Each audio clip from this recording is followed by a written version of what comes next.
ध्यान दिया है कि हमारे समाज में कुछ पारिवारिक संबंध धीरे धीरे अदृश्य हो रहे हैं। पहले हर बच्चे के माता पिता के अलावा चाचा, ताऊ, बुआ, मामा, मौसी जैसे ढेरों रिश्तेदार हुआ करते थे, लेकिन अब ये सभी मानो विलुप्त प्रजाति होते जा रहे हैं।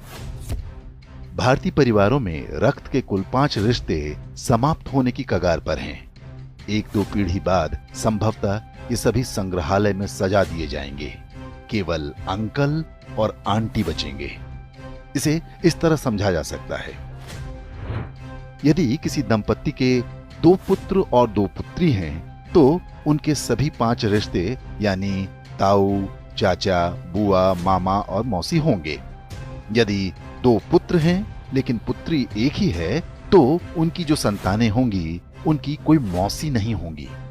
माँ के बाद बच्चों की कोई सबसे सगी महिला होती हैं तो वो मौसी ही होती हैं। यदि किसी के 1 पुत्र और 2 पुत्री हैं तो चाचा और ताऊ के रिश्ते नहीं होंगे। यदि 1 बेटी और 1 बेटा है तो उनकी संतानों का न तो कोई चाचा होगा, न ताऊ, न मौसी। यदि 1 बेटा या 1 बेटी होती है तो वो पूरी तरह से अकेला होगा। माता पिता के बाद उसका कोई रक्त संबंधी नहीं होगा। सिंगल चाइल्ड फैमिली को उनका निर्णय तीसरी पीढ़ी यानी जिनके वो दादा दादी होंगे बुरी तरह प्रभावित करेगा।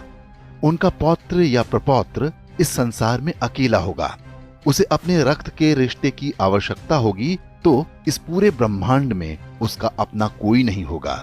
इसलिए दंपत्ति को सिंगल चाइल्ड के निर्णय पर गंभीरता से विचार करना चाहिए।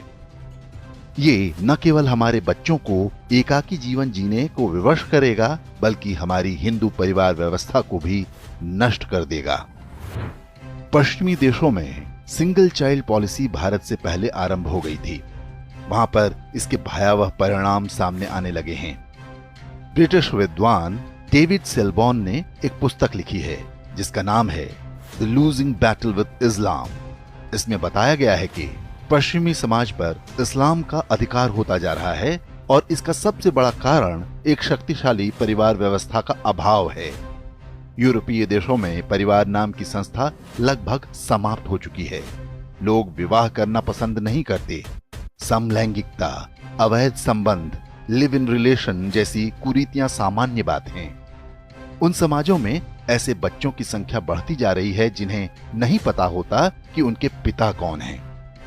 बूढ़े माता पिता को घर में रखने को कोई तैयार नहीं। ओल्ड एज होम में उनका बुढ़ापा बीतता है।